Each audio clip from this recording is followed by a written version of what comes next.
Panoor bomb സ്ഫോടനം സർക്കാരിന് തിരിച്ചടിയാകുമെന്ന ബോധ്യത്തിൽ തലയൂരാൻ തിരക്കിട്ട നീക്കവുമായി പോലീസ്.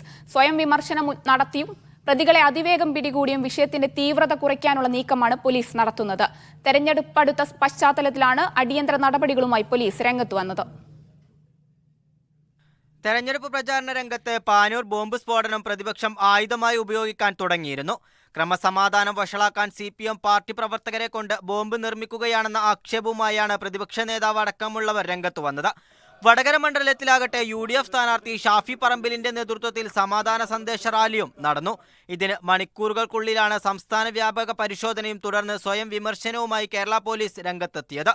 ക്രമസമാധാന ചുമതലയുള്ള ADGP MR അജിത് കുമാറാണ് ഇക്കാര്യത്തിൽ നേരിട്ടിടപെട്ടത്.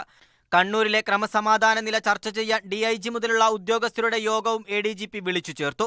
ഇത് വിഷയത്തിന്റെ തീവ്രത കുറക്കുമെന്നും പ്രതിപക്ഷ ആരോപണങ്ങളെ തണുപ്പിക്കുമെന്നാണ് സർക്കാർ വിലയിരുത്തൽ.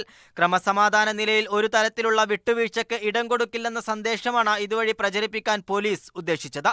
അതുകൊണ്ടാണ് പതിവില്ലാത്ത വിധം കേന്ദ്ര ഏജൻസികളുടെ സാധ്യത പോലും തള്ളാതെയുള്ള സർക്കുലറുമായി ADGPയുടെ വരവ്.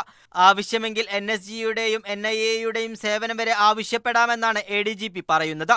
ഇത് അന്വേഷണത്തിൽ ഒരു തരത്തിലുമുള്ള അലംഭാവം സർക്കാർ കാണിക്കുന്നില്ലെന്ന് വ്യക്തമാക്കാൻ ഉപകരിക്കുമെന്നാണ് ആഭ്യന്തര വകുപ്പിന്റെ വിലയിരുത്തൽ. സംസ്ഥാന വ്യാപക പരിശോധന കൂടി നടത്തി കാര്യക്ഷമത തെളിയിക്കാനായാൽ വിഷയം കെട്ടടങ്ങുമെന്നും ആഭ്യന്തര വകുപ്പ് കണക്കുകൂട്ടുന്നു. മീഡിയ 1 തിരുവനന്തപുരം.